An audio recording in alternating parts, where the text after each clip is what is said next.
So hello guys, આજે છે 10 September 2024. So let's start. તો આજે આપણે સૌપ્રથમ ટોપિકના ઓવરવ્યુ જોઈએ તો સૌપ્રથમ છે નાણાકીયકરણ. ત્રિપુરામાં મેમોરેન્ડમ ઓફ સેટલમેન્ટ છે. ડીજી યાત્રા સુવિધા છે. ભારતમાં મધ્ય પૂર્વ યુરોપ કોરિડોર જે છે એના વિશે વાત કરશું. યુનિફાઈડ પેમેન્ટ ઇન્ટરફેસનો બ્લોક મિકેનિઝમ બહાર પાડવામાં આવ્યું છે તેના વિશે વાત કરશું. ત્યારબાદ છે ફાવો ફૂડ પ્રાઇસ ઇન્ડેક્સ એ ફાવો દ્વારા બહાર પાડવામાં આવ્યું છે. ફાવો વિશે પણ જોઈશું. ત્યારબાદ છે pharmacopoeia commission for the Indian medicine homoeopathy. તો આ જે છે હોમિયોપેથી માટેના દવાઓ છે તેના માટે છે તેના વિશે વાત કરશું. પોલીસ દળમાં મહિલા પ્રતિનિધિત્વ રાજસ્થાન દ્વારા મહિલાઓને પ્રતિનિધિત્વ આપવા માટેની વાત કરવામાં આવી છે તેના વિશે વાત કરીશું. ત્યારબાદ છે અપરિજિતા જે વુમન એન્ડ ચાઇલ્ડ બિલ છે જે વેસ્ટ બંગાળ દ્વારા બહાર પાડવામાં આવ્યું છે તેના વિશે વાત કરીશું. ત્યારબાદ છે ઇન્ટરનેટ આ કોન્સેપ્ટ શું છે તેના વિશે જાણશું અને કુતુબશાહી હેરિટેજ પાર્ક વિશે જોઈશું. ઓકે, સો આજ માટે આટલું જ છે. ઓકે, અને આપણે ગઈકાલે 9 તારીખના પછી થોડા ઘણા કરંટ અફેર છે એને પણ આપણે આની અંદર કવર કરી લઈશું. ગઈકાલે મેં વિડીયો અપલોડ નથી કર્યો એના કારણે. તો આપણે આજનું જે ટોપિક છે એના વિશે સ્ટાર્ટ કરીએ. ઓકે, તો આપણે સૌપ્રથમ ટોપિક છે નાણાકીયકરણ એટલે કે ફાઇનાન્શિયલાઇઝેશન. તો ચીફ ઇકોનોમિક એડવાઇઝર કહે છે કે ભારતે વધુ પડતા નાણાકીયકરણ સામે સાવધાન રહેવાની જરૂર છે. ઓકે, તો હવે સૌપ્રથમ નાણાકીયકરણ એટલે કે ફાઇનાન્શિયલાઇઝેશન એટલે શું? તો પ્રક્રિયા જ્યાં નાણાકીય બજારો છે, સંસ્થાઓ છે અને જે ચુનંદા વર્ગ છે એટલે કે નાણાકીય બજારો એટલે કે જે આપણું સ્ટોક માર્કેટ જોવા મળે છે. ઓકે, જે આપણે બજાર કહીએ છીએ. ઓકે, પછી સંસ્થાઓ છે જેમાં આપણે બેંકો આવી જાય, આપણે ઇન્સ્યોરન્સ કંપનીઝ આવી જાય, અને ચુનંદા વર્ગ એટલે કે જે આપણા એલિટ્સ વર્ગ આવી જાય. એલિટ્સ એટલે કે જે આપણે મોટા મોટા જે અમીર વ્યક્તિ છે. ઓકે, જે 1% આવતા હોય લેખો. ઓકે, જે અમીરીમાં, તો એ લોકોની વાત ચાલે છે. ઓકે, તો એ જે છે એમની જે એટલી બધી મતલબ એ ઇન્ફ્લુઅન્સ હોય છે તો એમની જે આપણી સરકારની છે આર્થિક નીતિ જોવા મળે છે. આર્થિક નીતિ ઇન ધ સેન્સ કે આપણે જે ફાઇનાન્શિયલ આપણે પોલિસી જોવા મળે છે, ફિસ્કલ પોલિસી જે આપણી ગવર્મેન્ટની જોવા મળે છે, મોનેટરી પોલિસી જે કહીએ છીએ જે આરબીઆઈની જોવા મળે છે. ઓકે, તો આ જે પોલિસી દ્વારા જે આપણી આરબીઆઈ પ્લસ આપણી જે સરકાર છે એ આખા બજારને રેગ્યુલેટ કરતી હોય છે અને ઇન્ફ્લેશન ટાર્ગેટિંગ કરતી હોય છે.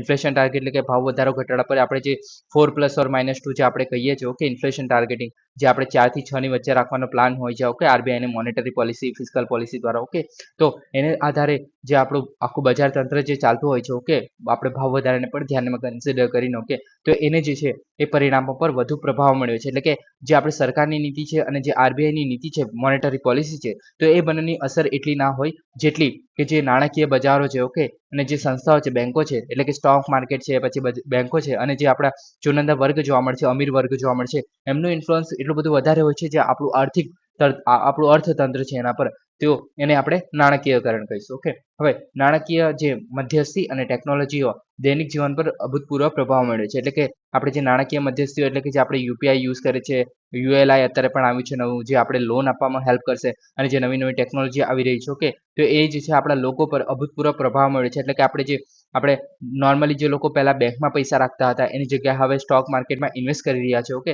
તો એને એક રીતે નાણાકીયકરણ કહેવાશે. ઓકે, પછી પરંપરાગત જે ભૌતિક અયસ્કમતો જેમાં આપણે રિયલ એસ્ટેટ જે સોનું છે એમાંથી આપણે નાણાકીય અયસ્કમતો જેમ કે આપણે મ્યુચ્યુઅલ ફંડમાં ઇન્વેસ્ટ કરીએ છીએ. ઓકે, તો આ જે થઈ રહ્યું છે એને આપણે નાણાકીયકરણ કહીશું. ઓકે, તો આ થઈ ગયું આપણું નાણાકીયકરણ. હવે એના પરિબળો કયા કયા છે?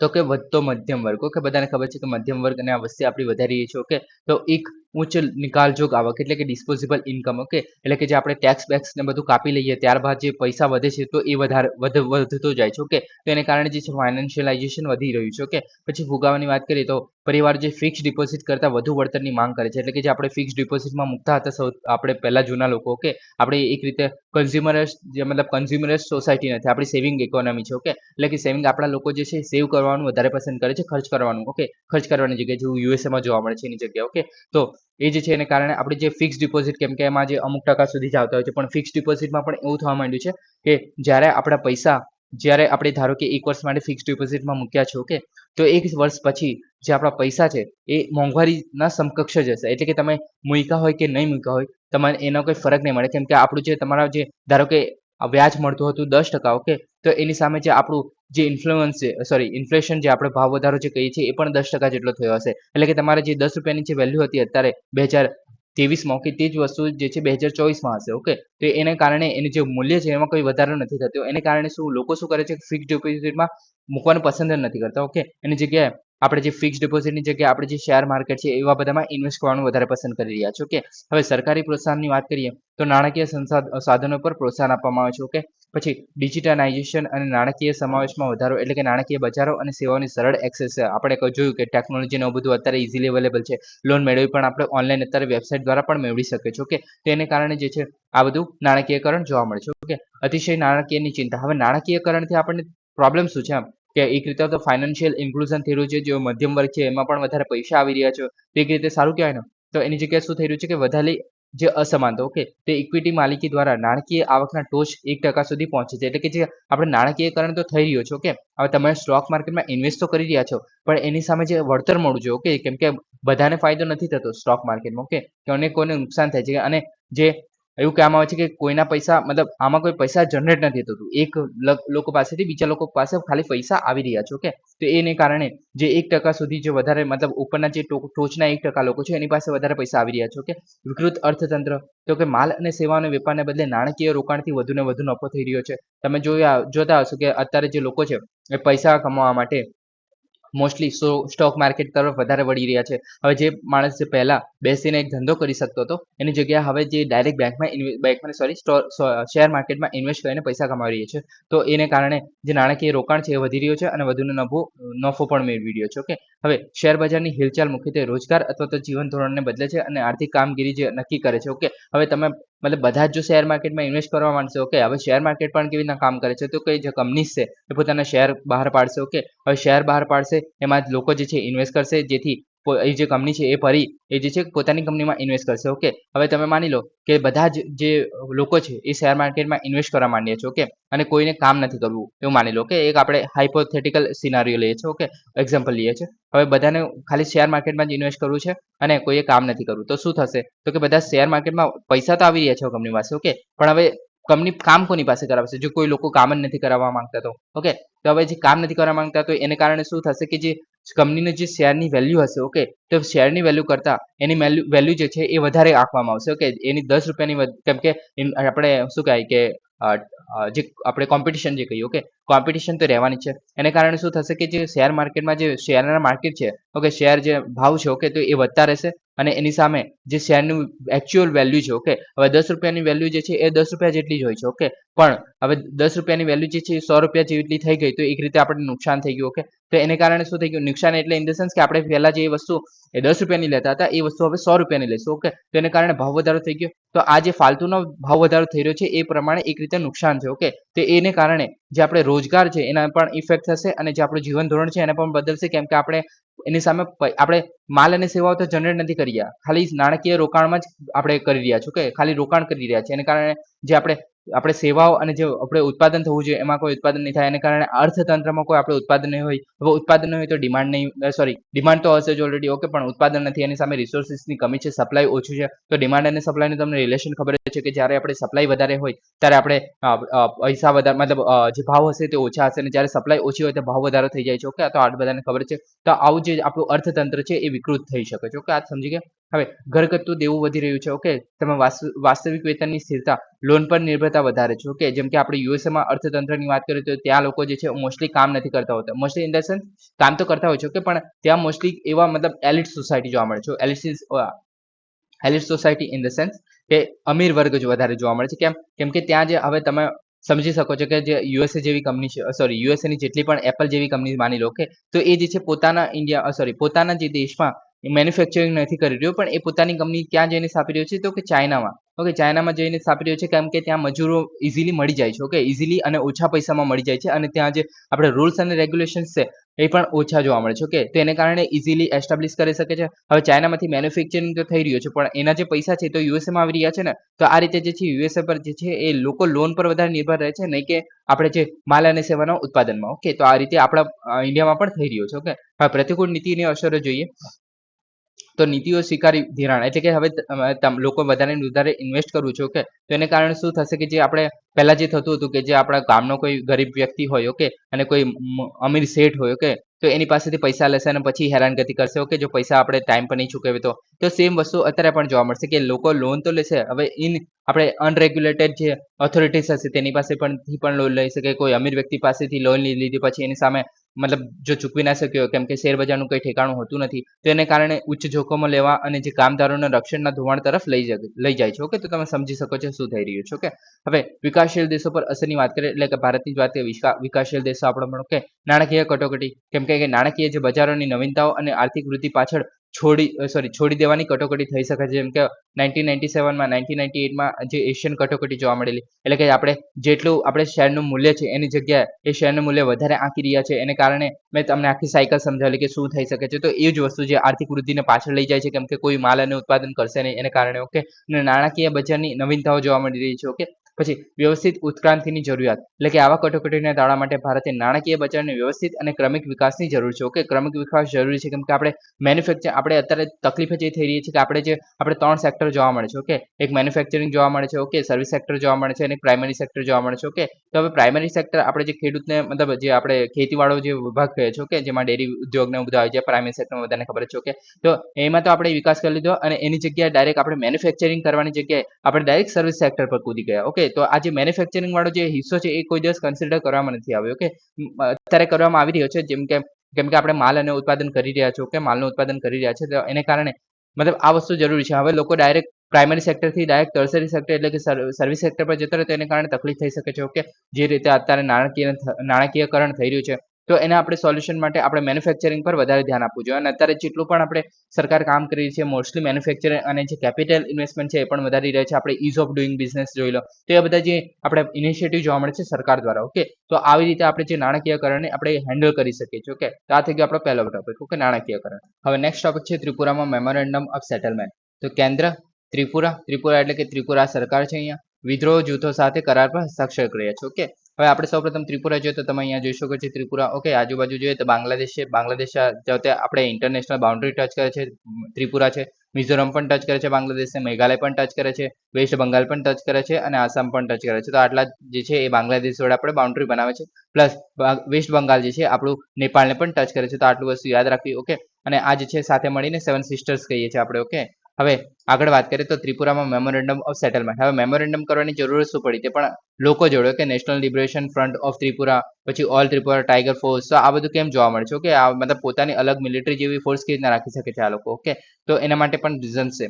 હવે રીઝન્સની આપણે એટલું બધું ડિટેલમાં નથી જતા, પણ આપણે થોડું ઘણું જાણી લઈએ કે ધારો કે નહીં મતલબ થયેલું છે આ વસ્તુ કે 1960ના વર્ષની વાત કરીએ તો 1960માં આપણને ખબર છે કે ઇન્ડિયા જે છે પાકિસ્તાન અને ચાઇના જોડે મોસ્ટલી આપણે વોર થતા જ હતા. 1961 છે, 63 છે, એવા જગ્યા. ઓકે, હવે એને કારણે શું થતું હતું કે આપણે જે યુએસએ પર ડિપેન્ડન્ટ હતા. એક તો યુએસ પર કેમ તો કે આપણે જે ફૂડ છે, ઓકે, જે આપણે અનાજની વાત કરીએ તો આપણે જે છે અનાજની બાબતમાં સેલ્ફ સફિશિયન્ટ હતા, આત્મનિર્ભર હતા. ઓકે, તો એને કારણે જે છે આપણે યુએસએ પાસેથી આપણે મંગાવતા હતા. હવે યુએસએ પર આપણે ડિપેન્ડન્ટ હોય તો ઓબ્વિયસ વસ્તુ છે કે યુએસએ એ વસ્તુનો ફાયદો ઉઠાવતો જોઈએ. ઓકે, અને એને કારણે જે આપણી સોવરેનિટી છે, આપણે જે યુએસએ છે એ કે જે છે એને પ્રમાણે આપણે ચાલવું પડે. ઓકે, તો આપણી જે સંપ્રભુતા છે, ઓકે, તો સોવરેનિટી જે આપણે કહીએ. ઓકે, તો તે આપણી હેમ્પર થતી હતી. ઓકે, કેમ કે આપણે કોઈ દેશ પ્રમાણે આપણે ડિપેન્ડન્ટ નથી, કોઈ મતલબ ડિપેન્ડન્ટ ઇન ધ સેન્સ આપણે કોઈ દેશ કે એ પ્રમાણે ચાલવું એ જરૂર નથી. આપણી સંપ્રભુતા છે દેશની, એને કારણે. ઓકે, તો હવે એ વસ્તુને આપણે રિમૂવ કરવું હોય તો આપણે સૌપ્રથમ અનાજ આપણે જાતે જનરેટ કરવું પડે, આપણે સેલ્ફ સફિશિયન્ટ થવું પડે, આત્મનિર્ભર થવું પડે આપણે અનાજની બાબતમાં, ખાવાની બાબતમાં. ઓકે,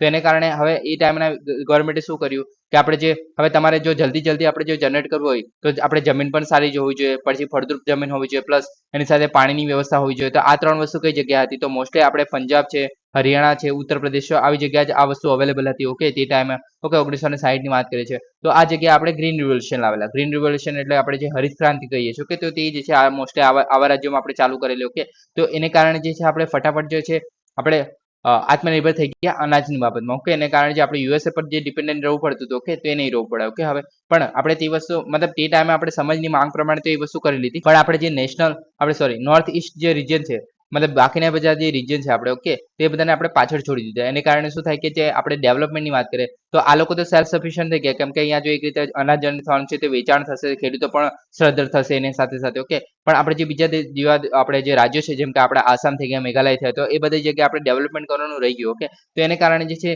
આવા અલગ અલગ જૂથો જે છે બહાર આવી રહ્યા છે. ઓકે, મતલબ આવ્યા ધીમે ધીમે. ઓકે, અને પછી જે છે પોતાના મતલબ સેલ્ફ સફિશિયન્ટ થવા માટે પોતાનું જે સરકાર છે એ જાતે ચલાવવા માટે એ કામ કરી રહ્યા છે. ઓકે, પણ હવે એ વસ્તુ થવા ના દેવાય. ઓકે, કેમ કે આપણે જે છે એક દેશ બનાવે છે. ઓકે, આટલી બધી મહેનત કરીને પછી હવે જો સરકાર છે એમની સામે મતલબ એક વખત ઝૂકી ગઈ. ઓકે, પછી એ વસ્તુ જે છે કન્ટિન્યુઅસલી ચાલે જ કરશે, અને એવું નથી કે સરકાર એના માટે પગલાં નથી લઈ રહી. ઓકે, જે રીતના અત્યારે મેમોરેન્ડમ જોયું છે તો એની અંદર લખ્યું છે કે આપણે જે કેન્દ્ર જે છે ત્રિપુરાના આદિવાસીઓની વસ્તી માટે સર્વાંગી વિકાસ માટે 250 કરોડનું વિશેષ પેકેજ પણ મળ્યું છે. હવે આ તો થઈ ગયું એક ફેક્ટર. ઓકે, કે આ બધા જે છે આપણે ગ્રુપો જોવા મળે છે. ઓકે, પણ એવું જરૂરી નથી કે આ જ વસ્તુ છે એને કારણે બીજા બધા ઘણા બધા ફેક્ટર છે, કેમ કે ત્યાંના જે લોકો છે, હવે એ લોકો જે છે મતલબ આ જે આર્મી છે, ઓકે, તો એ આર્મી બી છે એ પોતાની રીતે કામ કરે છે. ઓકે, હવે પોતાની રીતે કામ કરશે તો જે મહિલાઓનું શોષણ ને એવું બધું ઘણું બધું જોવા મળે છે. ઓકે, તો એ રીતે આપણે એક રીતે એમને જે આપણે ઇન્ડિપેન્ડન્સ આપી દઈએ તો એવું પણ નહીં પોસિબલ. ઓકે, તો એના માટે જે છે આ બધા પગલાં લેવામાં આવે છે સરકાર દ્વારા. ઓકે, હવે કરારની મુખ્ય વિશેષતાઓની વાત કરીએ તો કેન્દ્ર સરકાર જોવા મળે છે, ત્રિપુરાની સરકાર જોવા મળે છે, NLFT જોવા મળે છે, ઓલ ત્રિપુરા ટાઈગર ફોર્સ જોવા મળે છે, ATFT જોવા મળે છે, ATTF જોવા મળે છે. ઓકે, તો આ જે છે એમની સાથે આપણે કરાર કર્યો છે અને આની અંદર જે આ બધા ATTF અને જે NLFT છે તેમને હિંસાનો ત્યાગ કરવાનો છે, શસ્ત્રોને મૂકવાના છે અને સશસ્ત્ર સંગઠનો છે એને પણ વિખેરવાના છે. ઓકે, તો આને આપણે આની મેમોરેન્ડમની અંદર કરવામાં આવશે. ઓકે, હવે કેન્દ્રએ ત્રિપુરાની જે આદિવાસી વસ્તી છે એમના સર્વાંગી વિકાસ માટે 250 કરોડનું વિશેષ પેકેજ પણ પૂરું પાડ્યું છે. ઓકે, હવે ધીમે ધીમે આપણે નોર્થ ઇસ્ટ પર આપણે ફોકસ કરી રહ્યા છીએ. ઓકે, હવે નોર્થ ઇસ્ટર્ન જે રીજન છે એના બળવાના કારણો શું છે તો એક આપણે કારણ કહી દીધું. ઓકે, પછી ઐતિહાસિક ઉપેક્ષાની વાત કરીએ તો પૂર્વ બ્રિટન છે, બ્રિટિશ જે સંસ્થાનવાદી શાસન દરમિયાન આસામની જે પહાડી વિસ્તારોને જે એકીકરણનો અભાવ હતો કે તે ટાઈમે પણ રહી ગયેલું. ઓકે, પછી આર્થિક તકો તે જે આપણે ગ્રીન રિવોલ્યુશનની વાત કરીએ તો સતત અભાવ છે, એને કારણે જે આપણે બેરોજગાર યુવાનો સશસ્ત્ર ચળવળમાં જોડવા માટે પ્રોત્સાહિત થાય છે. ઓકે, બળની ધારણા જોઈએ તો વંશીય સમુદાયોને ધ્યાન ખેંચવા માટે અહિંસક જે અસંમતિ કરતા જે બળોનો ઉપયોગને વધુ અસરકારક માને છે. ઓકે, પછી બાહ્ય મદદ એટલે કે જે આપણે બાહ્ય સમર્થન પણ જોવા મળે છે ચાઇના અને પાકિસ્તાન દ્વારા. મોસ્ટલી આ બધું ચાઇના વાળા જે લોકો છે, ઓકે, ચાઇના જે દેશ છે એ જ આમને સપોર્ટ કરતો જોવા મળે છે મોસ્ટલી. ઓકે, તો એને કારણે આપણે જે સંપ્રભુતા છે એને પણ હનન જોવા મળે છે. ઓકે, પછી નોર્થ ઇસ્ટ રિજિયનમાં મુખ્ય પહેલ અને શાંતિ પ્રક્રિયાની વાત કરીએ તો શાંતિ સમજૂતી કરાર થયા છે, જેમ કે આપણે સરકારે 12 મહત્વના કરારો પર હસ્તાક્ષર કર્યા છે. ઓકે, પછી આફ્સા જે જોવા મળે છે, આફસ્પા. ઓકે, તે એ જે છે આસામનું જોવા મળે છે. આ કે આફસ્પા જે છે, ઓકે, તે જે છે ઉદાહરણ આપણે 2015માં જે ત્રિપુરામાંથી આફસ્પાને હટાવવામાં આવ્યું હતું. ઓકે, પછી યુદ્ધ વિરામ ઓપરેશનનું સસ્પેન્શન અન્ય કરારો જોવા મળે છે, જેમ કે દુશ્મનાવટ બંધ કરવા માટે શાંતિને પ્રોત્સાહન આપવા માટે વિવિધ કરારો જોવા મળે છે. કે પછી આંતરરાજ્ય જે સીમા છે કરારો, જેમ કે આપણે આસામના અને મેઘાલયના મુખ્ય પ્રધાનોને તેમના દાયકાઓથી ચાલતા જે આંતરરાજ્ય સરહદ હતા તેમના વિવાદને ઉકેલવામાં હેલ્પ કર્યું છે, એના પર સાઇન કરવામાં આવે છે. પછી બાંગ્લાદેશની પણ વાત કરીએ તો આપણે બાંગ્લાદેશ પણ આપણે જે 2015માં આપણે જે 100મો જે બંધારણમાં સુધારો કરેલો. ઓકે, તો એ પણ જોવા મળે છે. તો આ રીતે જે છે આમાં આપણે પહેલું લઈ રહ્યા છે. ઓકે, હવે નેક્સ્ટ ટોપિક છે ડીજી યાત્રા સુવિધા. તો આનું જે છે કેન્દ્રીય નાગરિક ઉડ્ડયન મંત્રાલય છે એમના દ્વારા નવ એરપોર્ટ માટે ડીજી યાત્રા સુવિધા જે છે એનું ઉદ્ઘાટન કર્યું છે. ડીજી યાત્રા સક્ષમ એરપોર્ટની કુલ સંખ્યાને વધીને 24 જેટલી થઈ ગઈ છે. ઓકે, હવે ડીજી યાત્રાનો ફાયદો શું છે પહેલા તો કે લોન્ચ જે છે એ નાગરિક ઉડ્ડયન મંત્રાલય છે એના દ્વારા 2022માં કરવામાં આવેલી. આનો હેતુ જે છે એ મુસાફરોના અનુભવને વધારવા અને ડિજિટલ જે પહેલ છે એને વધારવાનો છે. ઓકે, એરપોર્ટ પર જે સીમલેસ, કોન્ટેક્ટલેસ અને પેપરલેસ બોર્ડિંગ પ્રદાન કરે છે. ઓકે, હવે આમાં કેવી રીતના કે હવે ધારો કે તમે કોઈ દિવસ, મેં તો ટ્રાવેલ નથી કર્યું એરપોર્ટમાં, મતલબ પ્લેનમાં. ઓકે, પણ જે એના માટે જે બોર્ડિંગ પાસ કરવાનો હોય છે, પછી આપણે જે અંદર જવાનું હોય છે, ટિકિટ મતલબ બતાવવાની હોય છે, તો વધારે પડતા જે હ્યુમન ઇન્ટરવેન્શન જોવા મળે છે, કેમ કે તમારી આઈડી શો કરવી પડે, ટિકિટ બતાવવી પડે. ઓકે, તો એ બધું છે આપણે રિડ્યુસ કરી શકીએ છીએ હ્યુમન ઇન્ટરવેન્શન, એટલે કે આપણે જે માણસો જે છે એ આપણે ઘટાડી શકીએ છીએ એને કારણે. તો જે આપણે ફેશિયલ રિકોગ્નિશન ટેકનોલોજી છે એનો ઉપયોગ કરીને, કેમ કે આપણે જે આઈડી છે એનું બધું વારે ઘડી ચેક ના કરવું પડે એને કારણે. પછી તમે બોર્ડિંગ પાસ લેતા હોય તો ઘણી બધી લાંબી લાઈન હોય છે. ઓકે, તો એને કારણે જે બધું વેઇટ કરવું પડે છે અને તમારે જો પ્લેનમાં ટ્રાવેલ કરવું હોય તો તમારે 2-3 કલાક પહેલા જે છે ત્યાં પહોંચી જવું પડે છે અને આ બધી પ્રોસેસમાં એટલો બધો ટાઈમ લાગી જાય છે, તો એને કારણે અમુક વાર છૂટી જવાના પણ ચાન્સીસ હોય છે. ઓકે, તો આ બધું ના થવું પડે એના માટે ડીજી યાત્રા જે છે હેલ્પ કરે છે આ રીતે કે ફેશિયલ રેકોગ્નિશન ટેકનોલોજીનો યુઝ કરે છે. ઓકે, પછી આની અંદર જે પાયાઓ છે એમાં જે કનેક્ટેડ પેસેન્જર્સ છે, કનેક્ટેડ એરપોર્ટ છે, કનેક્ટેડ ફ્લાઇટ છે, કનેક્ટેડ સિસ્ટમ છે, તો આ જે ચાર પાયા છે એના પર કામ કરે છે. ઓકે, હવે લાભો જોઈએ તો ચેકપોઈન્ટ પર જે રિડન્ડન્સી છે એને દૂર કરે છે અને ઓપરેશનલ ખર્ચ જે છે એ ઘટાડે છે, કેમ કે આપણે જે વધારે લોકો જો આપણે ઇન્ટરેક્ટ નહીં કરવું પડે તો તમે ઇઝીલી જે છે ટ્રાવેલ કરી શકો છો. ઓકે, સંસાધનનો ઉપયોગને વધારે છે. ઓકે, ડેટાની ગોપનીયતા, તો આજે જે મતલબ ફેશિયલ રેકોગ્નિશન જે છે તે જે છે મુસાફરોની વ્યક્તિગત રીતે ઓળખી શકાય તેવી માહિતી છે એક રીતે, અને પ્રાઇવેટ માહિતી કહી શકાય. ઓકે, પણ આને જે છે કોઈ પણ કેન્દ્રીય સંગ્રહ નથી, એટલે કે આને જે છે એ સંગ્રહ નહીં કરવામાં આવે. ઓકે, કોઈ મતલબ પર્ટિક્યુલર જગ્યાએ જેટલા પણ આપણે એરપોર્ટ છે એને બધા જ જગ્યાએ મતલબ બધી જગ્યાએ જે લોકો છે એ મતલબ જે ચહેરા સ્કેન કરવામાં આવે છે અને એનું જે છે સેવિંગ જે છે એ નહીં કરવામાં આવે. ઓકે, અને તમામ મુસાફરોના ડેટા છે એન્ક્રિપ્ટ થયેલા છે અને તેમના જે સ્માર્ટફોનને સુરક્ષિત રીતે સંગ્રહિત કરે છે. ઓકે, ડેટા છે એ ફક્ત અસ્થાયી રૂપે મૂળ એરપોર્ટ સાથે જ શેર કરવામાં આવશે, એટલે કે જ્યાં તમે જે એરપોર્ટ પર તમે મતલબ પ્લેન લઈને જઈ રહ્યા છો તે એરપોર્ટ પર જ તમે આ ડેટા જે છે શેર કરવામાં આવશે, તમારો ફેશિયલ જે છે રેકોર્ડ કરવામાં આવશે અને તમે જે ત્યાંથી નીકળી ગયા હોય અને 24 કલાકની અંદર જ જે છે એ ડેટાને નાશ કરવામાં આવશે. ઓકે, તો આ એક રીતે જે છે એ સુવિધાને વધારશે પ્લસ જે છે આપણે પ્રાઇવસી જે છે એને પણ આપણે ધ્યાન રાખશું. ઓકે, તો આ બે હિતોને કારણે જે ડીજી યાત્રા છે એ ઇમ્પોર્ટન્ટ બને છે. ઓકે, હવે નેક્સ્ટ છે ભારત મધ્ય પૂર્વ યુરોપ કોરિડોર. તો Indian middle east Europe corridor કહેવામાં આવે છે. તો વિદેશ મંત્રીએ જે CII ઇન્ડિયા મેડિટેરિયન બિઝનેસ કોન્ક્લેવ્સ હતી એને સંબોધતા કહ્યું હતું કે IMEC જે છે એ વૈશ્વિક કનેક્ટિવિટી પાયાનો પથ્થર હશે. ઓકે, હવે IMEC ની પહેલા વાત કરીએ તો વ્યૂહાત્મક વેપાર અને પરિવહન કોરિડોર બનાવવાની આર્થિક પહેલ છે અને ભારતને મધ્ય પૂર્વ અને યુરોપ સાથે જોડે છે. ઓકે, હવે આપણી પાસે ઓલરેડી મધ્ય પૂર્વ અને યુરોપને જોડવા માટે આપણને ખબર છે કયો રૂટ છે. ઓકે, તમને ખબર જ હશે કે આપણે જે ઇન્ડિયન ઓશન થી વાત કરીએ પછી ઇન્ડિયન ઓશન થી આપણે રેડ સી થી લઈને પછી આપણે મેડિટેરિયન સીમાં જઈને પછી આપણે યુરોપ જતા હોઈએ છીએ મોસ્ટલી. આપણો આ નોર્મલ રસ્તો છે. ઓકે, હવે આ કેમ બનાવવાની જરૂર પડી? તો પહેલા આપણે જે યુએસી આપણે જે હોર્ન ઓફ આફ્રિકા કહે છે તેમાં આપણે જે સોમાલિયાના જે આપણે પાયરેટ્સ જોવા મળે છે. ઓકે, અત્યારે પણ જોવા મળે છે. તો એ જે છે તે આપણે એ રૂટથી જતા હોઈએ છીએ ત્યારે આપણે મતલબ મોસ્ટલી લૂંટફાટ કરવામાં આવતી હોય છે, શિપોને અગવા કરવામાં આવે છે. કે એના માટે પણ આપણી જે નેવી છે પછી અલગ અલગ જે યુરોપ કન્ટ્રી છે પછી યુએસએ છે તો એના દ્વારા પણ અલગ અલગ પ્રોગ્રામ ચલાવવામાં આવે છે આના માટે. પણ એના સિવાય પણ આપણે એક અલ્ટરનેટિવ રૂટ હોવો જોઈએ. એના માટે જે છે IMEC વિકસાવવામાં આવી રહી છે. પ્લસ જે આપણે બીજા બધા જે દેશો જોવા મળે છે, UAE થઈ ગયો, આપણે સાઉદી અરેબિયા થઈ ગયો, તો એ બધા આપણે જોડવા માટે પણ એક રીતે કામ કરી રહ્યા છે. ઓકે, હવે આના માટે શું છે, આનો હેતુ શું છે? તો કે એશિયા અને યુરોપ વચ્ચે વેપારનો વૈકલ્પિક માર્ગ આપણે બનાવવાનો છે. કે પરિવહન સમય અને જે લોજિસ્ટિક ખર્ચ છે એને પણ ઘટાડવાનું કાર્ય કરશે આ. અને સુએઝ કેનાલ એટલે કે આપણે જે અહીંયાથી જે છે અહીંયા સુએઝ કેનાલ આવે છે તમને બધાને ખબર છે. ઓકે, તો એના જેવા જે હાલના દરિયાઈ માર્ગો છે એને વિકલ્પ પૂરો પાડવાનો છે. કે રીઝન મેં કહી દીધું કેમ. ઓકે, હવે સ્થાપના જોઈએ તો સમજૂતી મેમોરેન્ડમની વાત કરીએ તો એના દ્વારા સ્થાપના કરવામાં આવેલી. હવે આની અંદર તમે ધ્યાન રાખજો કયા કયા દેશ છે ઇમ્પોર્ટન્ટ થઈ જશે. ભારત છે, યુનાઇટેડ સ્ટેટ્સ છે, પછી જર્મની છે, સાઉદી અરેબિયા છે, UAE છે, ઇટલી છે અને યુરોપ છે. ઓકે, હવે આમાં કન્ફ્યુઝન કેમ થઈ શકે છે? કેમ કે આપણે જો તમે જોઈ શકો છો કે આની અંદર જે જેટલા દેશો જોવા મળે છે એ અહીંયા છે પણ અમુક જે યુનાઇટેડ સ્ટેટની વાત કરો. ઓકે, તો યુનાઇટેડ સ્ટેટ જે છે આની અંદર છે નથી તે પણ તેમ છતાં પણ MOU કરવામાં આવેલું છે. ઓકે, કેમ કે આપણે USA માંથી પસાર થવાના નથી. ઓકે, તેમ છતાં અહીંયા MOU જોવા મળે છે. ઓકે, તો એને કારણે જે છે આવું ક્વેશ્ચન પૂછાઈ શકે છે. ઓકે, કે યુનાઇટેડ સ્ટેટ જે છે એ IME નું પાર્ટ છે કે નહીં. ઓકે, IMEC નો જે છે પાર્ટ છે કે નહીં, ભાગ છે કે નહીં, તો એ છે. ઓકે, તો આ તમે યાદ રાખજો. ઓકે, હવે આગળ વાત કરીએ આના વિશે. તો IMEC ની વિઝનની વાત કરીએ તો વિશ્વસનીય અને ખર્ચ અસરકારક પરિવહન નેટવર્ક વિકસાવશે.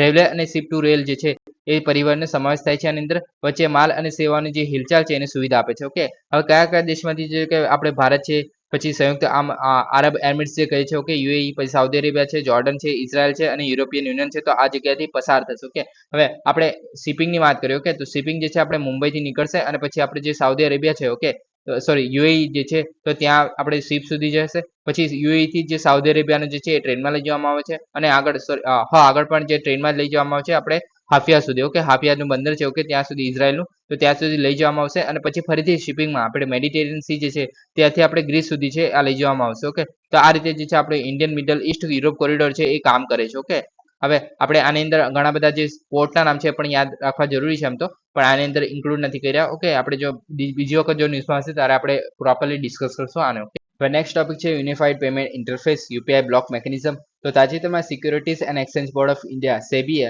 તેમના ગ્રાહકોને UPI આધારિત બ્લોક મેકેનિઝમનો ઉપયોગ કરીને સેકન્ડરી માર્કેટ ટ્રેડિંગ માટે ફરજિયાત unified payment interface block mechanism સુવિધાને પ્રસ્તાવ મૂક્યો છે. ઓકે, હવે પહેલા તો આ બ્લોક મેકેનિઝમ શું છે? ઓકે, અને પહેલા તો બ્લોક મેકેનિઝમ છે પણ આ જે છે સેકન્ડરી માર્કેટ માટે છે. ઓકે, હવે સેકન્ડરી માર્કેટ અને પ્રાઇમરી માર્કેટ હોય બધાને ખબર છે કેમ કે સેબીનું નામ આવ્યું છે. હવે સેબીનું નામ આવે તો બધાને ખબર છે કે સેબી જે છે આપણે શેર માર્કેટ રેગ્યુલેશન કરવાનું કામ કરે છે. ઓકે, હવે પ્રાઇમરી માર્કેટ અને સેકન્ડરી માર્કેટનો ફરક શું છે? તો કે ધારો કે તમે શું કહે OLX તમને ખબર જ હશે બધાને. ઓકે, તો OLX માં શું થાય છે કે તમારી પાસે જે ઓલરેડી વસ્તુ હતી, ઓકે, અને તમે જે છે એ વેચવા માંગો છો અને તમે જે OLX પર મૂકશો એડવર્ટાઇઝમેન્ટ અને ત્યારબાદ એ આપણે વેચાઈ જાય. ઓકે, તો તમારી પાસે ઓલરેડી અવેલેબલ હતું તો એ થઈ ગયું તમારું સેકન્ડરી માર્કેટ. ઓકે, કેમ કે તમારા એક ગ્રાહક પાસેથી બીજા ગ્રાહક પાસે ગયું છે. ઓકે, હવે પ્રાઇમરી માર્કેટ કેવું કે જ્યારે આ વસ્તુ નવી બની હતી, ઓકે, નવી જ્યારે ખરીદી કરવામાં આવે છે તો આને આપણે પ્રાઇમરી માર્કેટ કહે છે. ઓકે, હવે પ્રાઇમરી માર્કેટમાં મોસ્ટલી જે છે IPO વેચાતા હોય છે. ઓકે, IPO એટલે કે ઇનિશિયલ પબ્લિક ઓફરિંગ કહેવામાં આવે છે. જે આપણે કંપનીઝ હોય આપણે જે શેર હોય તે જ છે પણ જ્યારે આપણે પ્રથમ વખત એ શેર બહાર પાડવામાં આવે છે તેને આપણે ઇનિશિયલ પબ્લિક ઓફરિંગ કહેવામાં આવે છે. જ્યારે આપણે કોઈ પણ કંપની હોય તે બહાર પાડતી હોય ત્યારે. ઓકે, અને એ જે છે બહાર પાડે એ પ્રાઇમરી માર્કેટમાં બહાર પાડે છે. ઓકે, એમ તો આવું કંઈ સ્પેસિફિક નથી કે ભાઈ અલગ અલગ માર્કેટ છે. આપણે જે શેર માર્કેટમાં જઈશું તો આપણે મતલબ ત્યાં અલગથી લખેલું હશે કે ભાઈ પ્રાઇમરી માર્કેટ અને સેકન્ડરી માર્કેટ, એવું નથી. આ બધું છે એક જ જગ્યાએ, પણ આ તો ખાલી એક રીતે આપણે સિસ્ટમને એક રીતે વધારે સરળતાથી સમજી શકીએ તો એના માટે આવી રીતના ભાગ પાડવામાં આવે છે જે પ્રાઇમરી માર્કેટ છે અને સેકન્ડરી માર્કેટ છે એના માટે. ઓકે, તો આ રીતે જે ભાગ પાડવામાં આવે છે. હવે આ જે મિકેનિઝમ છે એ સેકન્ડરી માર્કેટ માટે છે. હવે આપણે પ્રાઇમરી માર્કેટ માટે આ વસ્તુ જોવા જ મળે છે, એને કહેવામાં આવે છે application supported by the block amount. Okay, તો આની અંદર પણ આ વસ્તુ જોવા મળે છે. ઓકે, હવે આના વિશે પણ આપણે ડિટેલમાં જોઈશું કે application supported by block amount જે છે એ શું છે. ઓકે, હવે પહેલા આના વિશે જોઈ લે. તો કે યુનિફાઈડ પેમેન્ટ ઇન્ટરફેસ જે છે એ બ્લોક મિકેનિઝમ માટે એનો ખ્યાલ જોઈએ તો બ્લોક અમાઉન્ટ છે એના માટે. તો કે આ જે છે મતલબ ASBA દ્વારા જ એક સમર્થિત એપ્લિકેશન જેવી જ અવરોધિત રકમ સાથે વેપાર કરવાની મંજૂરી આપે છે. ઓકે, તો આની અંદર શું થાય છે કે પ્રાથમિક બજાર હોય એટલે કે પ્રાઇમરી માર્કેટ જ્યારે હોય છે તો એલોટમેન્ટ પૂર્ણ થાય ત્યારે જે રોકાણકારો પાસેથી નાણાં ખસેડવાની ખાતરી કરે છે. ઓકે, એટલે કે ધારો કે તમારે શેર માર્કેટમાં ઇન્વેસ્ટ કરવું છે. ઓકે, અને તો કોઈ કંપનીએ તમારા IPO બહાર પાડે છે. ઓકે, મતલબ IPO બહાર પાડે છે તે કંપનીના. ઓકે, હવે IPO જે છે 180 રૂપિયાનો છે, માની લો તમે એક શેર ખરીદવાનો છે અને એને એ શેર જે છે 180 રૂપિયાનો છે. ઓકે, અને તમારી પાસે બેંકમાં પણ 180 રૂપિયા પડેલા છે. ઓકે, મતલબ તમારે 200 રૂપિયા પડેલા છે. ઓકે, આ 200 રૂપિયામાંથી આ તમારે જે ધારો 180 રૂપિયા માટે મતલબ લેશો. ઓકે, 180 રૂપિયાનો તારે તમે એક જે IPO છે એ લેશો. ઓકે, ત્યારે તમારા બેંકમાં આ જે છે 180 રૂપિયા 200 માંથી 180 રૂપિયા જે છે એ બ્લોક થઈ જશે. એટલે કે તમે આ જે પૈસા છે બીજા કોઈ વસ્તુ માટે યુઝ નહીં કરી શકો. પહેલા શું થતું હતું કે જ્યારે તમે આ જે છે શેર ખરીદવા માટેનો આપણે એપ્લિકેશન નાખો છો ત્યારે તમારા પૈસા બેંક એકાઉન્ટમાંથી કપાઈ જતા હતા અને ડાયરેક્ટ જે વ્યક્તિ હોય તેની પાસે પહોંચી જતા હતા. પણ હવે એવું નહીં થાય. હવે જે છે તમારા એકાઉન્ટમાં જે છે 180 રૂપિયા બ્લોક થઈ જશે. આ જે આપણે તમારો જે શેર જે છે એ તમારી પાસે આવી નહીં છે ત્યાં સુધી, જ્યાં સુધી આ પ્રોસેસ નહીં પૂરી થાય ત્યાં સુધી તમારા 180 રૂપિયા જે છે એ પતી મતલબ બ્લોક થઈ જશે તમારા બેંક એકાઉન્ટમાં જ. ઓકે, એના પર તમે ઇન્ટરેસ્ટ મેળવી શકો છો. ઓકે, એના પર પહેલા ઇન્ટરેસ્ટ નહોતું મળતું કેમ કે તમારા એકાઉન્ટમાંથી કપાઈ જતા હતા. ઓકે, તો તમારી પાસેથી મતલબ તમારા જે 180 રૂપિયા છે તમારા બેંક એકાઉન્ટમાં જ બ્લોક થઈ જશે. ઓકે, થોડા ટાઈમ માટે જ્યાં સુધી આ પ્રોસેસ પૂરી નહીં થઈ જાય. ઓકે, ગૌણ બજારની વાત કરીએ તો ગ્રાહક તેમના બેંક ખાતામાંથી અવરોધિત ભંડોળના આધારે વેપાર કરી શકે છે અને ટ્રેડિંગ મેમ્બરને અગાઉથી ફંડ ટ્રાન્સફર કરવાની જરૂર નથી. જેમ મેં કીધું કે જે તમારા એકાઉન્ટમાં બ્લોક થઈ જશે અને જે આપણે જે કંપની પાસે તમે જે આપણે શેર ખરીદી રહ્યા છો, IPO ખરીદી રહ્યા છો તે તમારે આવે નહીં જાય ત્યાં સુધી. ઓકે, હવે વર્તમાન સ્થિતિ જોઈએ તો રોકાણકારો માટે આ વૈકલ્પિક સુવિધા છે. ઓકે, એટલે કે તમારે આ ચાલુ રાખવું હોય બંધ રાખવું હોય તમારા પર છે. ઓકે, ટ્રેડિંગ સભ્યો માટે ગ્રાહકોની સેવા તરીકે ઓફર કરવાની ફરજિયાત નથી. એટલે કે આ ફરજિયાત નથી. ઓકે, ક્લાયન્ટ ભંડોળ અને સિક્યોરિટીઝ વધારે સુરક્ષિત પ્રદાન કરે છે. એક રીતે કેવી રીતે સુવિધા પ્રદાન કરે છે તો કે આપણે તમારે તરત નહીં કપાઈ જાય અને પ્લસ ઇન્ટરેસ્ટ મળે છે આના પર એને કારણે. ઓકે, હવે application supported by the block અમાઉન્ટની વાત કરીએ. ઓકે, તો આ જે છે આપણે સેકન્ડરી માર્કેટ માટે ઓલરેડી જોવા મળે છે. 2008માં સેબી દ્વારા રજૂ કરવામાં આવેલું. ઓકે, પ્રારંભિક પબ્લિક ઓફરિંગ અથવા તો રાઇટ ઇશ્યુ સબસ્ક્રિપ્શન બનાવવા માટેની પ્રક્રિયા છે. ઓકે, હવે કાર્યક્ષમતા જોઈએ તો બેંકો દ્વારા અપનાવવામાં આવતી આ સુવિધા છે. રોકાણકારોને તેમના બેંક ખાતાના અરજી રકમ બ્લોક કરીને IPO અથવા તો રાઇટ્સ ઇશ્યુ માટે અરજી કરવાની મંજૂરી આપે છે અને જારી કરતા પૈસા ટ્રાન્સફર કરવાની જરૂર નથી. ઓકે, શરૂઆતમાં હવે જે મેં કીધું એ જ મિકેનિઝમ છે આની અંદર પણ. ઓકે, રોકાણકારોની અરજી પ્રક્રિયા છે. ઓકે, તો રોકાણકારોની અરજી નાણાંમાં તેમના બેંકમાં ખાતામાં જ રહે છે. પહેલા તો IPO ની જે અરજી રકમ માટે ભંડોળ પર બ્લોક બનાવવામાં આવે છે. એટલે કે બ્લોક થઈ જાય છે તમારા જ્યાં સુધી IPO માટેની જે અરજી છે એ ચાલતી હોય ત્યાં સુધી. ઓકે, જ્યાં સુધી ફાળવણી પ્રક્રિયા પૂર્ણ થાય ત્યાં સુધી આ અવરોધિત રકમ રહે છે. ઓકે, તમારી જે રકમ છે અવરોધિત રહે છે અને એકવાર શેરની ફાળવણી થઈ ગયા પછી જે બ્લોક છે એ બહાર પાડવામાં આવે છે. એટલે કે તમારો જે બ્લોક થયેલા પૈસા છે એ ટ્રાન્સફર કરી દેવામાં આવે છે અને રોકાણ ખાતામાંથી જે માત્ર ફાળવેલા શેરની રકમ જેટલી જ કાપવામાં આવે છે. ઓકે, એટલે કે તમારા જે શેરની રકમ હોય એના માટે જ આટલા જે પૈસા છે કાપી લેવામાં આવે છે. અને ફરજિયાત અરજી જોઈએ તો તમામ રોકાણકારો જે છે જાહેર મુદ્દાઓ અને જે અધિકારના મુદ્દા માટે ASBA જે છે એના મારફતે અરજી કરવી આવશ્યક છે. ઓકે, એટલે કે જે આના માટે મતલબ આ વસ્તુ કરવી જરૂરી છે. ઓકે, હવે ASBA જે છે. ઓકે, તો આ જે છે સેકન્ડરી માર્કેટ માટે છે. આ ખાસ ધ્યાન રાખવું. સોરી, પ્રાઇમરી માર્કેટ માટે છે અને આ જે છે અત્યારે જે બહાર પાડવામાં આવી રહ્યું છે એ સેકન્ડરી માર્કેટ માટે છે. ઓકે, તો આ ખાસ ધ્યાન રાખવું. ઓકે, હવે નેક્સ્ટ ટોપિક છે FAO ફૂડ પ્રાઇસ ઇન્ડેક્સ. તો ઓગસ્ટ 2024માં વિશ્વ ખાદ્ય ચીજ વસ્તુ ભાવ માટે બેન્ચમાર્ક નજીવો ઘટાડો કર્યો છે. ઓકે, બેન્ચમાર્કમાં નજીવો ઘટાડો કર્યો છે કોના દ્વારા? તો આ જે છે FAO દ્વારા બહાર પાડવામાં આવતું એક ચાર્ટ છે. ઓકે, તો આ જે છે ફૂડ એન્ડ એગ્રીકલ્ચર ઓર્ગેનાઇઝેશન દ્વારા 1996માં રજૂ કરવામાં આવ્યું હતું અને વૈશ્વિક કૃષિ કોમોડિટી જે જોવા મળે છે એમાં બજારોમાં વિકાસની દેખરેખ કરવા માટે જાહેર ભલા તરીકે બનાવવામાં આવે છે. ઓકે, જાહેર ભલા તરીકે કેવી રીતના? તો કે ખાદ્ય ચીજ વસ્તુઓની જે ટોપલી બનાવવામાં આવે છે અને આંતરરાષ્ટ્રીય ભાવમાં જે માસિક ફેરફારો જોવા મળે છે તો તેને માપવાનું કામ કરે છે. ઓકે, હવે આની અંદર 5 વસ્તુઓનો સમાવેશ કરવામાં આવે છે મોસ્ટલી. ઓકે, 5 કોમોડિટી કઈ કઈ? તો કે જૂથના ભાવમાં સૂચકાંક મતલબ બનાવવામાં આવે છે જેમાં માંસ છે, ડેરી ઉત્પાદકો છે, અનાજ છે, વનસ્પતિ તેલ છે, ખાંડ છે, તો આ બધાને આપણે ઇન્ક્લુડ કરવામાં આવે છે. તમે જોઈ શકો છો આના આધારે ચાર્ટ બનાવવામાં આવે છે. ઓકે, અને જે 2014 થી 16 દરમિયાન દરેક જૂથના જે સરેરાશ નિકાસ શેર છે એના દ્વારા વજન. ઓકે, એટલે કે જે એમના દ્વારા જે નિકાસ કરવામાં આવે છે તે એમનું જે શેર છે એની અંદર. ઓકે, કે નિકાસમાં આપણે મતલબ જે આપણે માંસ છે, ડેરી ઉત્પાદકો છે એ બધાનો આપણે નિકાસ કરીએ છીએ તો એની અંદર જે છે એમનું વજન કેટલું? વજન ઇન ધ સેન્સ કે પૈસાના આધારે તેમનું આપણે મૂલ્ય કેટલું છે. ઓકે, તો તેના આધારે જે છે આને નક્કી કરવામાં આવે છે. ઓકે, હવે આપણે એટલું બધું ડિટેલ જાણવાની જરૂર નથી આની અંદર. હવે FAO જે છે ઇમ્પોર્ટન્ટ છે એક રીતે. ઓકે, તો ફાઓની વાત કરીએ તો સંયુક્ત રાષ્ટ્રની વિશિષ્ટ એજન્સી છે. ઓકે, ભૂખને હરાવવા અને પોષણ અને ખાદ્ય સુરક્ષામાં સુધારો કરવા માટે આંતરરાષ્ટ્રીય પ્રયત્નોનું નેતૃત્વ કરે છે. બધા માટે જે ખાદ્ય સુરક્ષા હાંસલ કરવાનું અને સક્રિય સ્વસ્થ જીવન અને ઉચ્ચ ગુણવત્તાવાળા જે ખોરાકની નિયમિત પહોંચની સુનિશ્ચિત કરે છે. ઓકે, તો આટલું કામ કરવામાં આવે છે ફાઓ દ્વારા. ઓકે, અને મુખ્ય મથક જે છે રોમ ઇટલીમાં આવેલું છે અને સભ્યપદ જે છે તો 195 જેટલા સભ્યો જોવા મળે છે, 194 જેટલા દેશો છે અને જે યુરોપિયન યુનિયન છે તો એનો પણ સમાવેશ થાય છે. આમાં જે લગભગ 39 જેટલા દેશોનો સમાવેશ થાય છે. ઓકે, હવે વિશ્વભરમાં 130 થી વધુ દેશો જે છે કાર્યરત છે આમાં. ઓકે, એટલે કે ફાઓ જે છે 130 થી વધારે દેશોમાં કાર્યરત છે. ઓકે, હવે સિનિસ્ટર બોડીઝ એટલે કે આની અંદર કોનો સમાવેશ થાય છે, કઈ બોડી સાથે જોડાયેલી છે, તો કે વર્લ્ડ ફૂડ પ્રોગ્રામ છે આની અંદર. પછી કૃષિ વિકાસ માટે આંતરરાષ્ટ્રીય ભંડોળ એટલે કે international fund for the agriculture development. Okay, તો આ બધા જે છે આની અંદર સાથે કામ કરે છે. ઓકે, ફાઓ દ્વારા પ્રકાશિત અહેવાલો. ઓકે, તો આ અહેવાલો જે ઇમ્પોર્ટન્ટ છે જેમ કે the state of the world forest એટલે કે સોફો કહેવામાં આવે છે, પછી સોફિયા કહેવામાં આવે છે, પછી સોકો કહેવામાં આવે છે અને સોફી કહેવામાં આવે છે. ઓકે, તો આ 4 જે રિપોર્ટ છે બહાર પાડવામાં આવે છે. હવે તમારે ઇંગ્લિશમાં નામ યાદ રાખો તો વધારે સારું, કેમ કે મતલબ નામ સાથે મેચ થઈ જાય એટલામાં કારણ. ઓકે, તમે શોર્ટ નામ પણ બનાવી શકો છો એને કારણે. ઓકે, તો state of the world forest state of the world forest. Okay, તો સોફો આનું નામ છે. ઓકે, પછી જે આપણે સોફિયા છે તો state of the world fisheries and aquaculture. Okay, પછી સોકો છે તો કે state of the agriculture commodity market. પછી જે સોફી છે તો કે state of the food security and nutrition in the world. Okay, તો આ જે 4 રિપોર્ટ છે એના દ્વારા બહાર પાડવામાં આવે છે, તો આ યાદ રાખવા. હવે આની બીજા જે પહેલોની વાત કરીએ તો કઈ પહેલ છે, તો કે કોડેક્સ એલિમેન્ટરીયસ કમિશન. ઓકે, પછી સંયુક્ત જે ફૂડ સ્ટાન્ડર્ડ પ્રોગ્રામ અમલીકરણની દેખરેખ રાખે છે આ જે છે. ઓકે, પછી agriculture heritage system of the global importance. Okay, પછી ડેઝર્ટ લોકસ્ટી મોનિટરિંગ. ઓકે, એમાં જે વિશ્વ રણના જે તીડ જોવા મળે છે એના સ્થિતિનું નિરાકરણ કરે છે. ઓકે, પછી international treaty and plant genetics resources for the food and agriculture.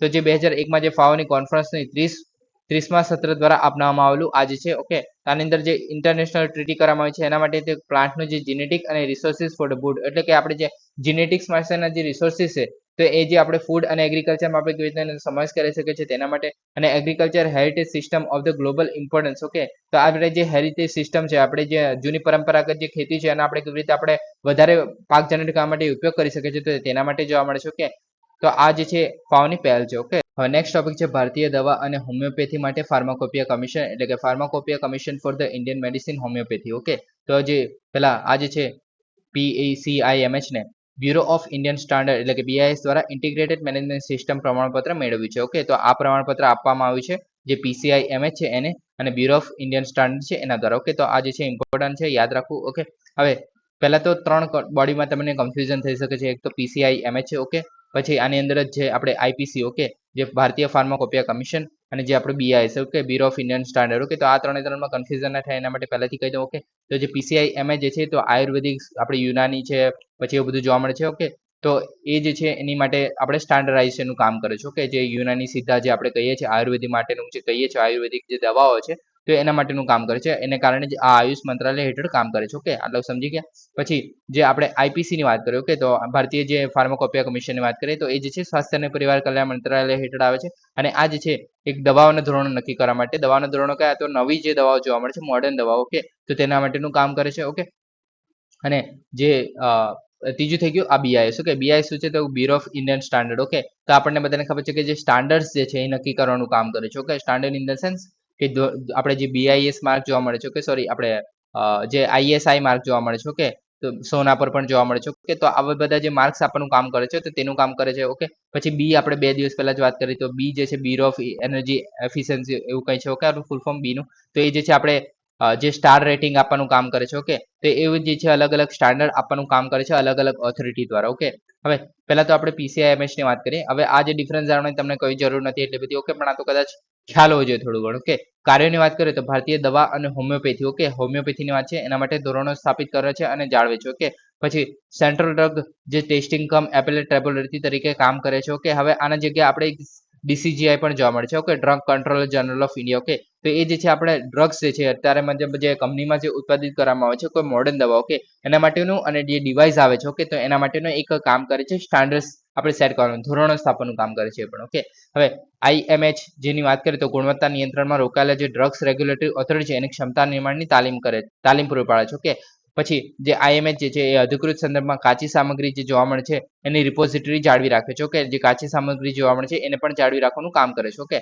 હવે આગળ ભારતીય ફાર્માકોપિયાને તો આપણે જોઈ લીધું કે સ્વાસ્થ્ય અને પર્યાવરણ કલ્યાણ મંત્રાલય છે એના હેઠળ કામ કરે છે અને દવાના ધોરણો નક્કી કરે છે, જે મોડર્ન દવાઓ જોવા મળે છે એની. ઓકે, પછી BIS ની વાત કરીએ તો બ્યુરો ઓફ ઇન્ડિયન સ્ટાન્ડર્ડ આપણે કીધું. ઓકે, તે પણ આપણી જે મેનેજમેન્ટ સિસ્ટમ સર્ટિફિકેટ સ્કીમ છે એનું સંચાલન કરે છે અને આ જે છે 1991 થી કરે છે.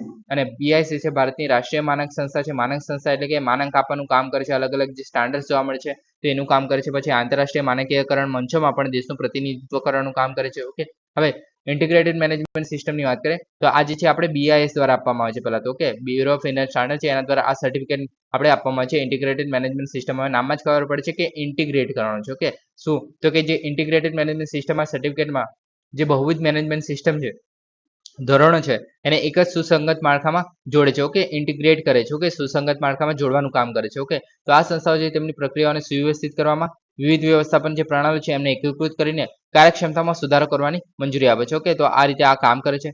IMS પ્રમાણપત્રના લાભો શું છે પહેલા તો કે જે સુવ્યવસ્થિત પ્રક્રિયામાં બહુવિધ મેનેજમેન્ટ સિસ્ટમનું એકીકરણ અને ડુપ્લિકેશનને ઘટાડે છે. જેમ કે આપણે અલગ અલગ જે સ્ટાન્ડર્ડ ઓથોરિટી છે, ઓકે, તો એની જગ્યાએ આપણે એક જ ઓથોરિટીની સ્થાપના કરી શકીએ છીએ. ઓકે, અને કાર્યક્ષમતામાં સુધારો કરી શકીએ છીએ. ઓકે, જેમ કે આપણે જો મતલબ કોઈ ક્લાસીસ ચાલી રહ્યો તેમાં વિજ્ઞાનનો પણ આપણે એક ટીચર છે અને બીજો પણ વિજ્ઞાનનો ટીચર છે, એની જગ્યાએ આપણે બંનેનું મિક્સ કરીને કોઈ મતલબ વધારે સારું કામ કરી શકીએ છીએ. એક ઉદાહરણ તરીકે કહું છું કે ખર્ચ કારકની વાત કરીએ તો બહુવિધ ધોરણો માટે એકલ દસ્તાવેજીકરણ અને ઓડિટ પ્રક્રિયા છે. ઓકે, પછી સુધારેલા અનુપાલન એટલે કે સંસ્થાઓ વિવિધ નિયમનકારી અને જે ગ્રાહક જરૂરિયાતને પૂરી કરવામાં મદદ કરી શકે છે અને સંસ્થાનો વિવિધ જે ક્ષેત્રોમાં સતત સુધારણાને પ્રોત્સાહન આપે છે. ઓકે, હવે નેક્સ્ટ ટોપિક છે પોલીસ દળમાં મહિલા પ્રતિનિધિત્વ.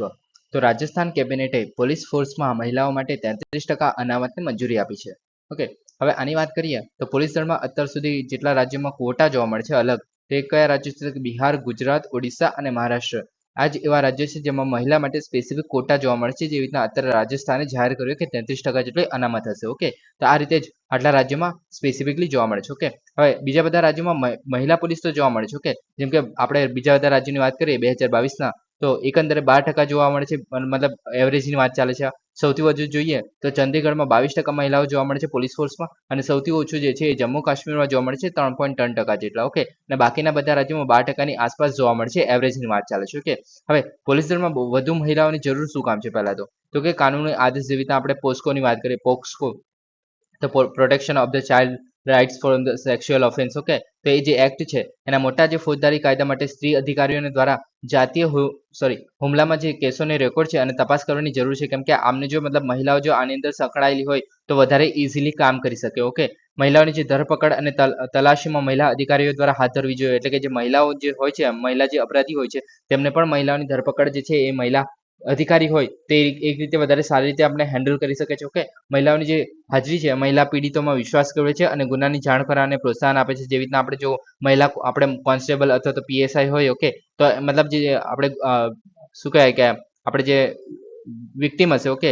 જેમના વિરુદ્ધ જે અપરાધ થયો હશે, ઓકે, તો તે જે છે ઇઝીલી મહિલાઓ સાથે વાત કરી શકે છે. એમના જે પર્સનલ જે કોન્સિક્વન્સીસ હોય તે ઇઝીલી આપણે કહી શકીએ છીએ. એને કારણે કે મહિલા અધિકારીઓ જે સામુદાયિક સંબંધોમાં સુધારો કરે છે અને વધુ પડતા જે બળનો ઉપયોગ કરે છે તેવી શક્યતા પણ ઓછી છે. કેમ કે આપણે મોસ્ટલી જે છે આપણે કહેવામાં આવે છે કે મહિલાઓ જે છે એક સોફ્ટ કોર્નર હોય છે. ઓકે, એમનામાં તો એને કારણે જે છે આપણે મતલબ જે કસ્ટડિયલ ડેથ ને એવું બધું જોવા મળે છે તો તે બધું ઓછું થઈ શકે છે જો મહિલાઓની ઇન્ક્લુડેશન કરવામાં આવે છે પોલીસમાં. તો ઓકે, મહિલા પ્રતિનિધિત્વ વધારવામાં પડકારો કયા કયા છે? તો પહેલા તો સ્ટીરિયોટાઇપ જોવા મળે છે કે પોલીસની કામગીરી કેવી હોય છે કે લાંબા સમય અને અણધારે કલાકો માટે હોય છે. ઓકે, કે એ માટે મહિલાઓ જે છે અયોગ્ય માનવામાં આવે છે. કેમ કે પોલીસ વાળાનું કામ કેવું હોય છે કે ગમે ત્યારે મતલબ ડ્યુટી કરવાની હોય છે. ઓકે, રાતે પણ દિવસે પણ. ઓકે, તો એમના માટે જે છે જે મહિલાઓ છે એમના માટે સ્ટીરિયોટાઇપ કરી દેવામાં આવે છે કે ભાઈ મહિલાઓ છે આ કામ નહીં કરી શકે. ઓકે, પછી પોલિસી ગેપ જોવા મળે છે કે ઘણા રાજ્યોમાં પોલીસ દળમાં જે છે અનામત તો રાખવામાં આવે છે. જેમ કે આપણે બિહારની વાત કરીએ તો 35% જેટલી અનામત રાખવામાં આવે છે, પણ એની સામે જે 14.4% જેટલું ઇમ્પ્લિમેન્ટેશન જોવા મળે છે. ઓકે, તો અમલીકરણ જે ગેપ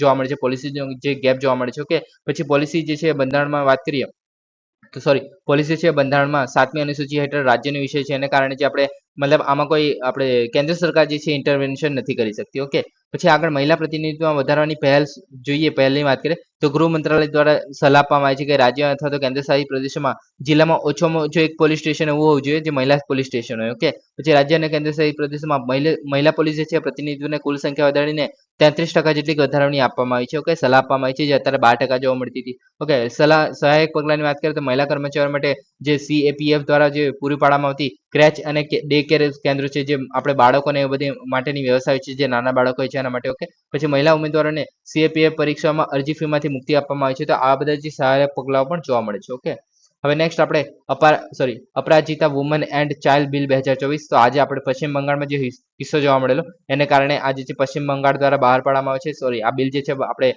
એમની જે વિધાનસભા છે એમાં પસાર કરવામાં આવ્યું છે. ઓકે, હવે એની વાત કરીએ તો વર્તમાનમાં ભારતીય કાયદા સૌપ્રથમ જોઈએ તો વર્તમાન ભારતીય કાયદામાં આપણે ફોજદારી કાયદો છે અધિનિયમ 2013 છે જેમાં મૃત્યુદંડની સજા આપે છે.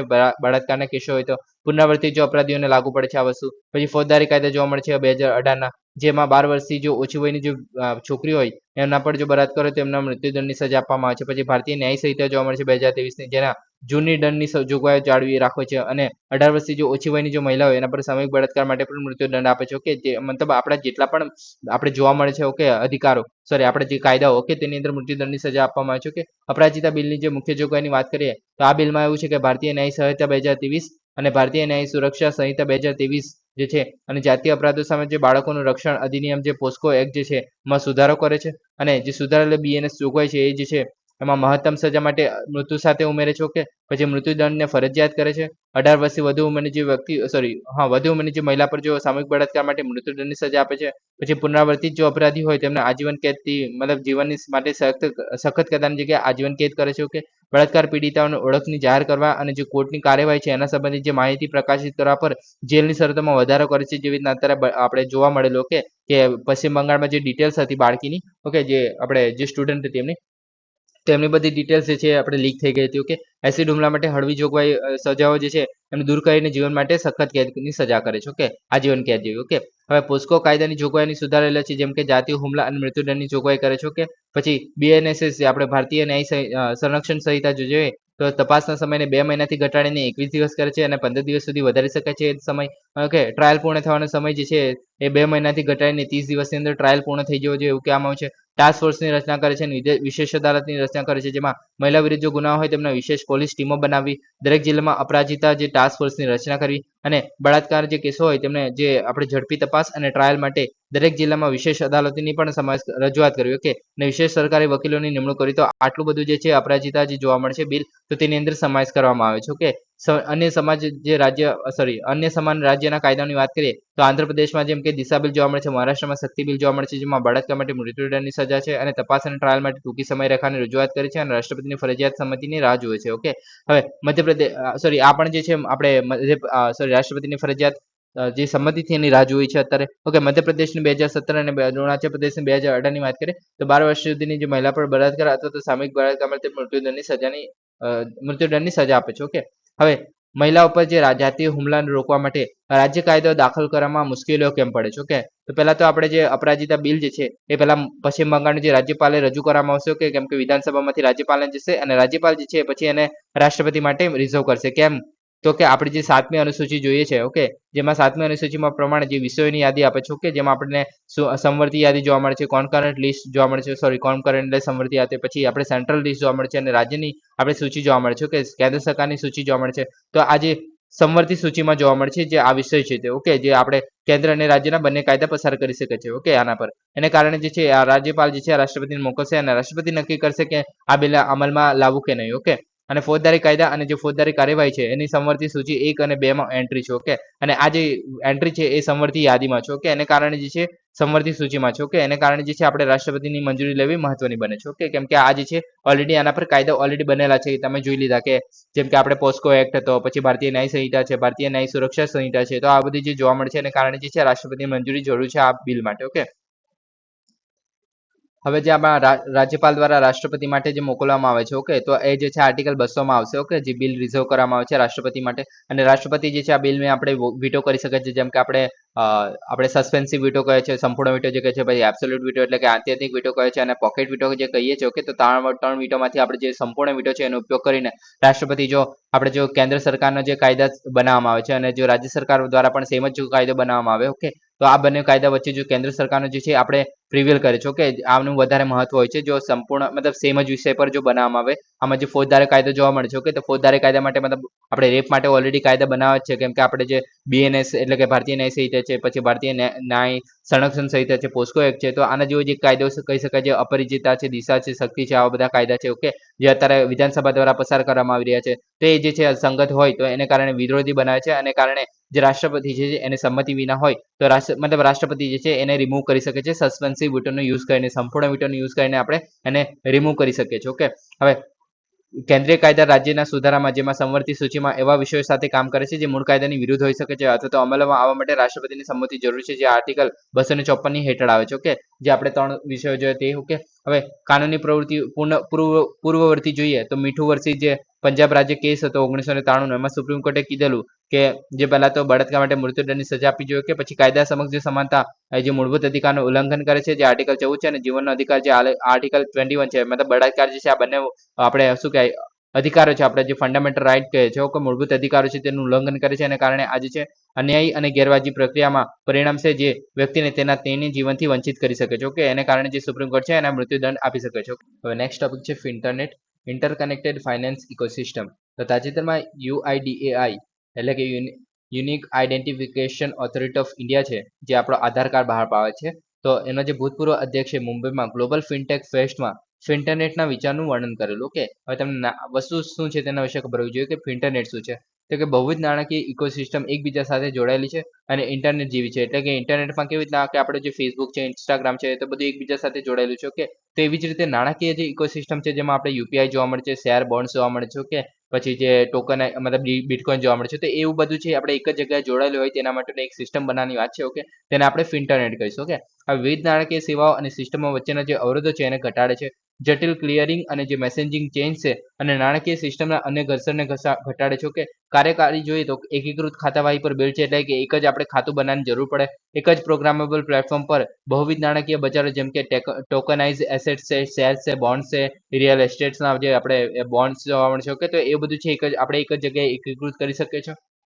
હવે આમાં એનાથી ફાયદો શું છે કે વ્યક્તિઓ અને વ્યવસાયોને તે કોઈ પણ નાણાકીય સંપત્તિ ટ્રાન્સફર કરવામાં સક્ષમ બનાવે છે. એટલે કે કોઈ પણ રકમમાં, એટલે કે આપણે કોઈ પણ આપણે ડોલર છે અથવા યુપીઆઈનો યુઝ કરી શકીએ કોઈ પણ સમયે, કોઈ પણ ઉપકરણનો ઉપયોગ કે ટેબ્લેટ, આપણે મોબાઈલ, એના દ્વારા કોઈ પણ માટે અને વિશ્વમાં ગમે ત્યાં. ઓકે, તો એ સુનિશ્ચિત કરે છે કે નાણાકીય વ્યવહારો સસ્તા, સુરક્ષિત અને નજીકના તાત્કાલિક બને. ઓકે, તો આ રીતે આ જે છે કામ કરશે. ઓકે, અને વપરાશકર્તાના કેન્દ્રીયકૃત અને એકીકૃત રહેશે, તમામ પ્રકારની જે સંપત્તિ છે એને આવરી લે છે અને સાર્વત્રિક ઇન્ફ્રાસ્ટ્રક્ચરને પૂરું પાડે છે. તો આ રીતે જે છે એક હેલ્પફુલ રહેશે. ઓકે, મહત્વ જોઈએ તો પડદા પાછળની જે જટિલ પ્રક્રિયા છે એને સરળ બનાવે છે, વ્યવહારોને ઝડપી અને ઓછા ખર્ચાળ બનાવે છે, સેન્ટ્રલ બેન્કોમાં મુખ્ય સ્થાને રહે છે અને નાણાંમાં વિશ્વાસને સુનિશ્ચિત કરે છે, અને કેન્દ્રીય બેન્કોમાં વર્તમાન પ્રથાઓ છે એમની જેમ જ વાણિજ્ય બેન્કો સાથે નજીકથી કામ કરે છે. ઓકે, તો આને કારણે જે છે એક મહત્વનું એક પગલું કહી શકો કે જો ફિન્ટરનેટ કરી શકાય તો. ઓકે, હવે નેક્સ્ટ ટોપિક છે કુતુબશાહી હેરિટેજ પાર્ક. તો તેલંગાણા સરકારે હેરિટેજ ડિપાર્ટમેન્ટ અને આગા ખાન ટ્રસ્ટ ફોર કલ્ચર દ્વારા એક દાયકાથી ના જે પુનઃસંગ્રહ પ્રયાસો પછી કુતુબશાહી હેરિટેજ પાર્ક માટે લોકો માટે ખુલ્લો રાખવામાં આવ્યો છે. ઓકે,